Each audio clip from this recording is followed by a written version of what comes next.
Salam sejahtera Malaysia, denyut nadi suara rakyat bergema di channel ini.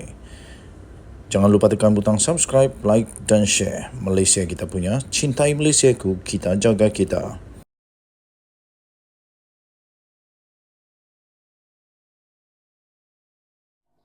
Salam sejahtera Malaysia. Denyut nadi suara rakyat bergema di channel ini. Calon PRN yang dipilih adalah yang terbaik. Itu kata Datuk Seri Anwar Ibrahim. Berita ini pasti menakutkan semua ahli-ahli PAS Bersatu Perikatan Nasional Mahathir punya geng itu. Jadi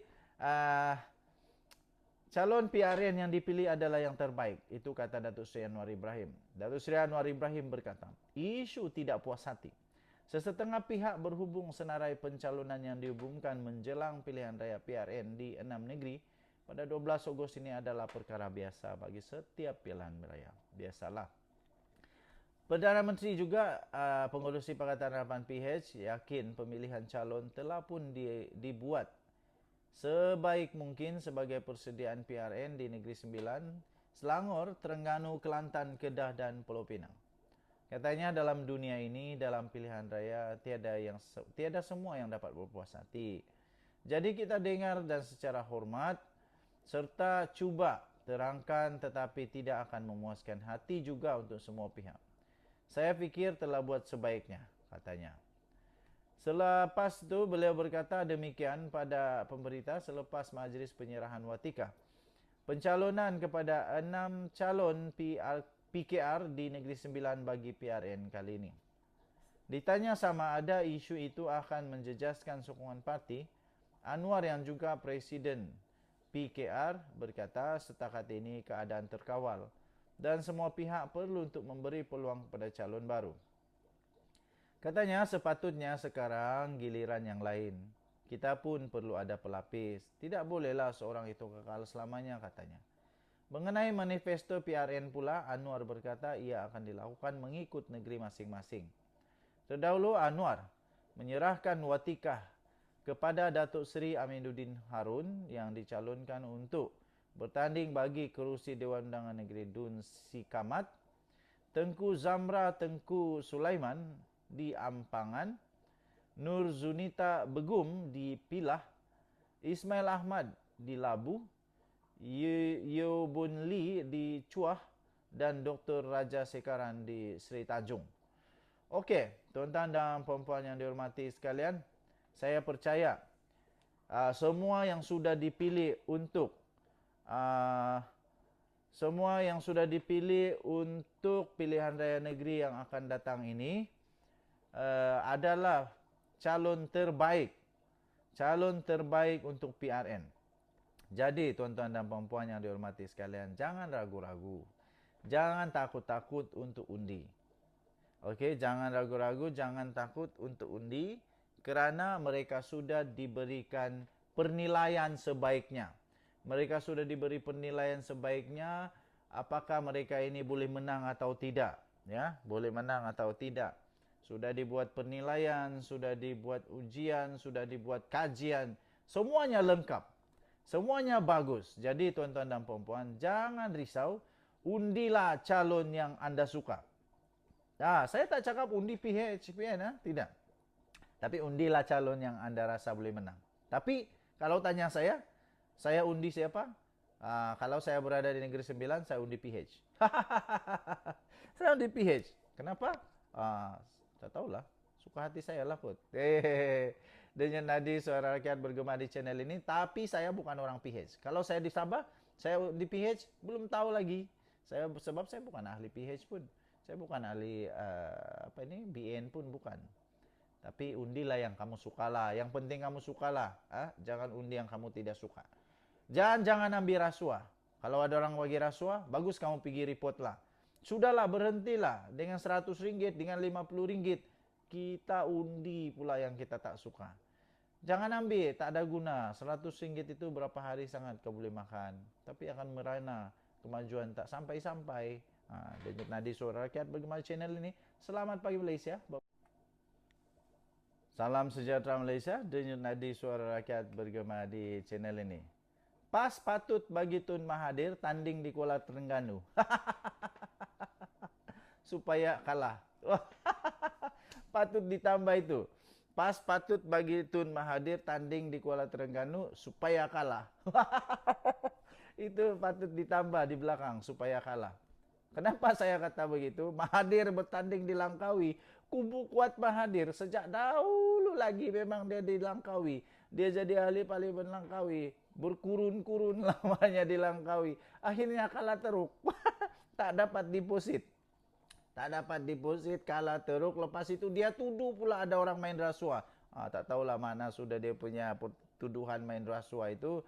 Sampai tiba-tiba bila orang mempersoalkan, jadi kenapa kau mau tuduh Perikatan Nasional main rasuah? Banyak orang tuduh, tanya dakwa begitu, tanya banyaklah. Tiba-tiba diam. Tersenyap, senyap. Sekarang tiba-tiba, saya sukalah Sabudin Husin nih. Bagi tajuk yang kau-kau, cuma saya tambah sedikit di belakang dia lah. Kasih garam lagi. Pas patut bagi Tun Mahathir tanding di Kuala Terengganu supaya kalah. Kamu setuju kah kalau Mahathir tanding di Kuala Terengganu, confirm dia kalah?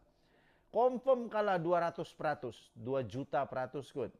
Meski Tun Mahathir Mohamad berharap agar PN memenangi ke-6 negeri dalam PRN 12 Ogos ini, hubungan beliau sebenarnya masih dikira kekal pada tahap suam-suam kuku saja dengan gabungan blok pembangkang itu. Yang ia ingin berbaik dan tetap memuja bekas Perdana Menteri 2 kali itu hanyalah PAS saja.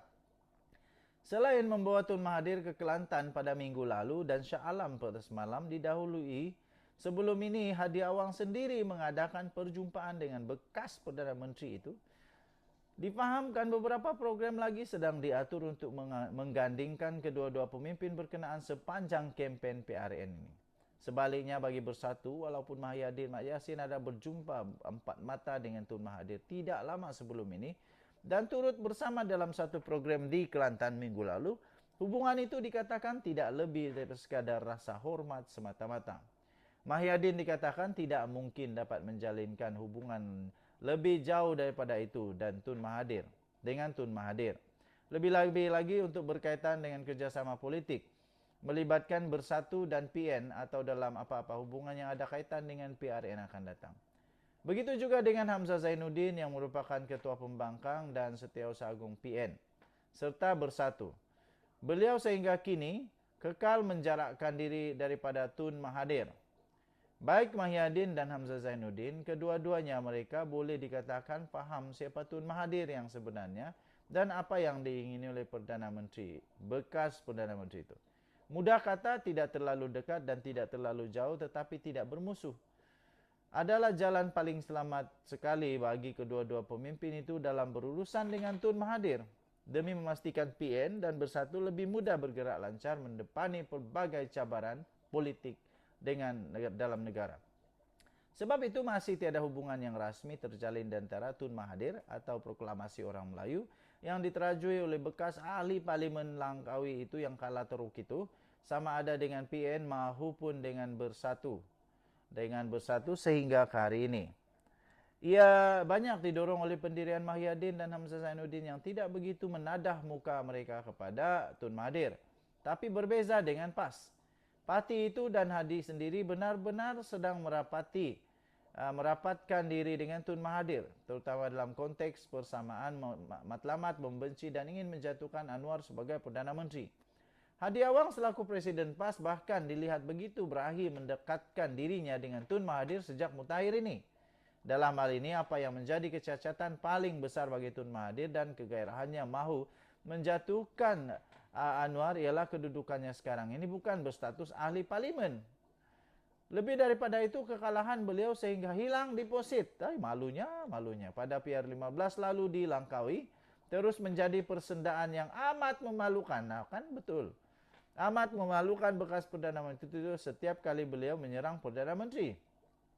Ramai yang memperlekeh Tun Mahathir dan menganggapnya tidak layak berlawan dengan Anwar. Saya setuju.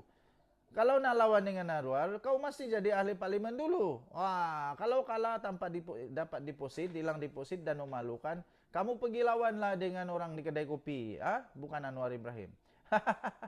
Tidak layak lagi untuk berlawan dengan Anwar kerana kamu bukan di level itu lagi. Berikutan sejarah buruk, hilang deposit yang dialaminya itu. Hahaha.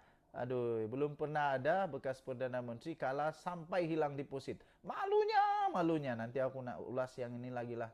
Seronok pula ulas benda ni. Kalaulah tiada status ahli parlimen, cakap seorang itu sendirinya tidak jadi lagi berbisa kerana tanpa status ahli parlimen, selain seseorang itu tidak boleh menjadi pengganti Perdana Menteri, dia juga dikira berada di liga yang berbeza berbanding kelompok ahli-ahli parlimen. Lagipun, takkanlah ahli-ahli parlimen mau berketuakan atau mendengar cakap seorang yang bukan ahli parlimen.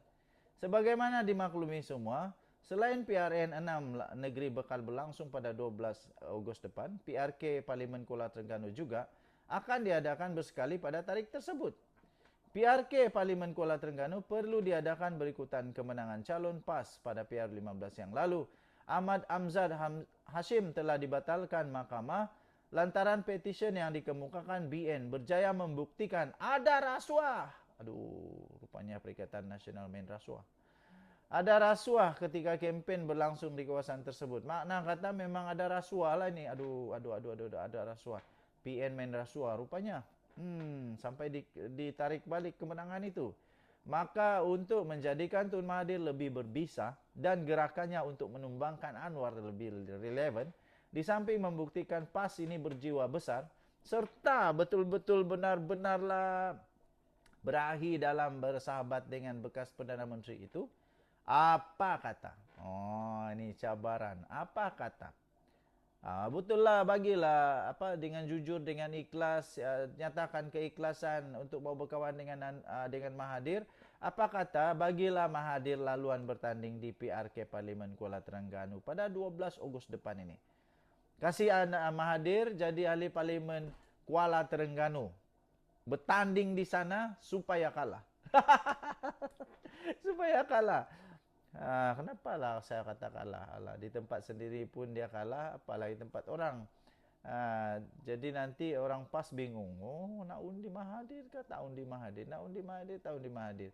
Nak undi Mahathir susah, tak undi Mahathir pun susah. Bagi orang PAS bingung, pening kepala sikit lah. Aduh, tapi biasalah.